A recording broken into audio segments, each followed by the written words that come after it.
Bom, esa kita Sara Cass Rosenberg na Museo Arqueológico Nacional de Aruba y esa kita unda ting mi exposición unipersonal de dibujo, de hopi dibujo nan kuamia pinta, kuamia traja durante años del pasado reciente.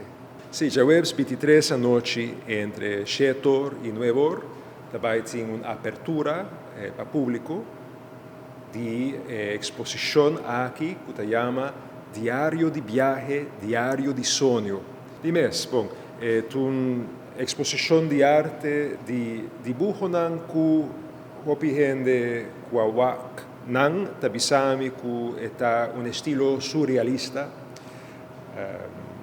Tiene varios, cada pintura o cada dibujo tiene una historia y tiene un texto chiquito, bandige, que te explica la historia y también over de viaje y también over de un mundo de sueño también. Ya, también todo el día, a partir de, bom, começar, vou por 30 wak, visitar den dia, for de mi a luna, si manco também, pero nos inauguración, evento especial, onde por bebe algo, quizás come algo, topa kumi, papia kumi, e hace un tour a noche, con un bom hora para estar aqui, está dia 23, pero vou por visitar antes e depois. Shetor para Nuevo dia noche.